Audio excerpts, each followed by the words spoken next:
Good morning students. Class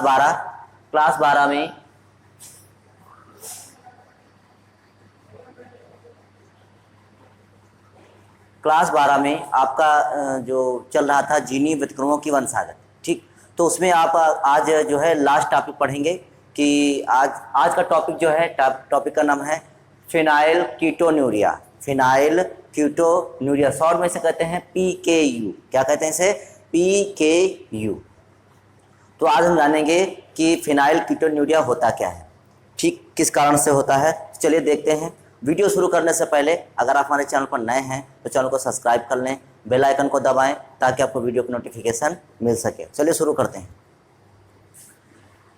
इस रोग में फिनाइल कीटोन्यूरिया मतलब फिनाइल कीटोन्यूरिया। इस रोग में फिनाइल एलेनिन को टायरोसिन नामक अमीनो अम्ल में बदलने वाले एंजाइम फिनाइल एलेनिन हाइड्रोक्सिलेज की कमी होती है। सीधा सीधा आपको बताएं कि एक शरीर में एक जो है अमीनो अम्ल होता है जिसका नाम है फिनाइल एलेनिन। Phenyl alanine. तो जो ये अमीनो अम्ल है, इस अमीनो अम्ल को टायरोसिन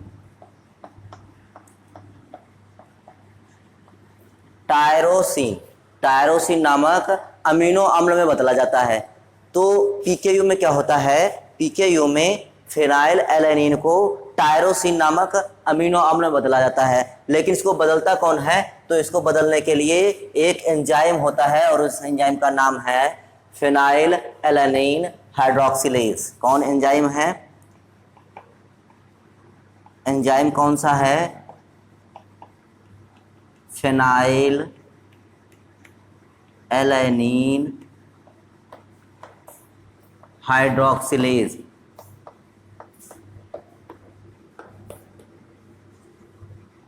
देखिए, फिनाइल एलेनिन हाइड्रोक्सिलेज मतलब फिनाइल एलेनिन जो है बदलता है टायरोसिन में, ठीक। फिनाइल एलेनिन कौन सा? ये फिनाइल एलेनिन जो है बदलता है टायरोसिन में, और बदलता कौन है इसको? Phenyl alanine hydroxylase. देखिए वही यहाँ पर लिख दिया, इसको आपको केवल इतना याद रखना है।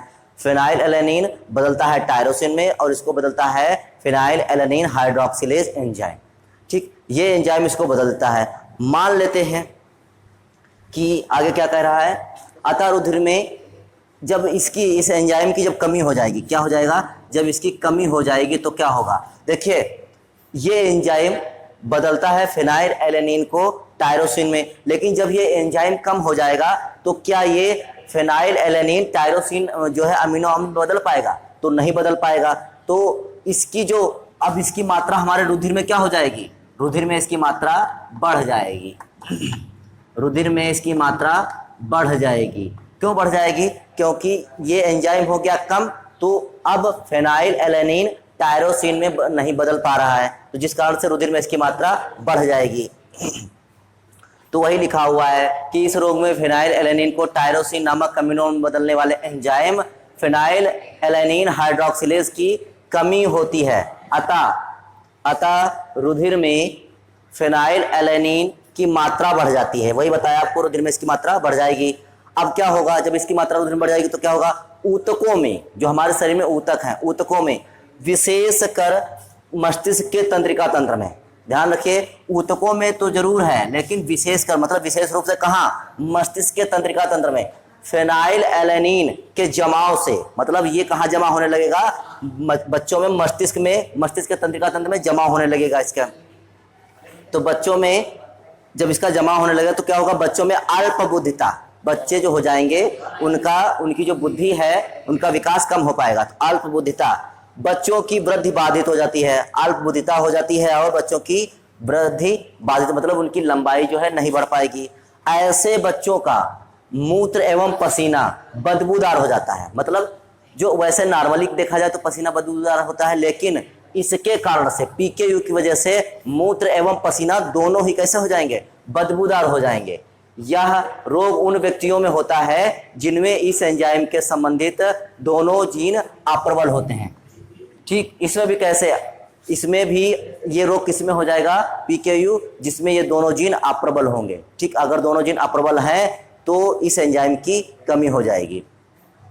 ठीक, तो ये आपने समझ लिया। अब इसकी आनुवंशिकी कैसे जाता है देखते हैं इसको।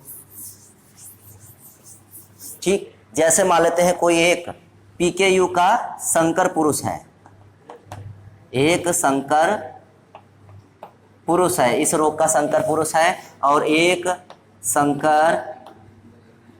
संकर स्त्री है। ठीक, ये काहे के लिए है, PKU के लिए है।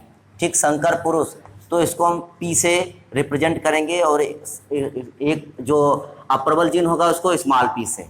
ठीक, फिर एक कैपिटल P और एक स्मॉल p। तो ये क्या है, ये है जीन्स। फिर क्या बनाएंगे, ये युग्मक बनाएंगे। ठीक, तो युग्मक में 50% इसके जीन, 50% इसके जीन्स। ठीक, फिर इनका क्रॉस हो जाएगा, बिल्कुल वही पुनेट के चौकोर खाने विधि से जैसे पहले करते आए हैं। तो यहाँ पर कैपिटल P स्मॉल p ये पुरुष के जीन हो जाएंगे और यहाँ पर ये स्त्री के जीन हो जाएंगे। ठीक, ये मेल के जीन हो गए और ये फीमेल के जीन हो गए। तो इसकी क्रिया हो जाएगी PP, इसकी capital P small p, capital P small p और स्मॉल p और स्मॉल p।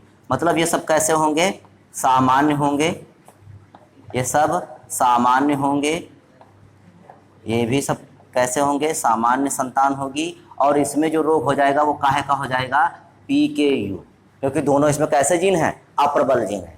तो ये था आपका फिनाइल कीटोन्यूरिया। उम्मीद है कि ये टॉपिक आपको समझ में आया होगा। आप इसको लिखिए, नोट करिए, समझिए, और फिर भी आपको कोई दिक्कत लगती है तो आप कमेंट करके पूछिए। तो आज के लिए बस केवल इतना ही, बाकी फिर कल मिलेंगे एक नेक्स्ट वीडियो के साथ। तब तक के लिए धन्यवाद।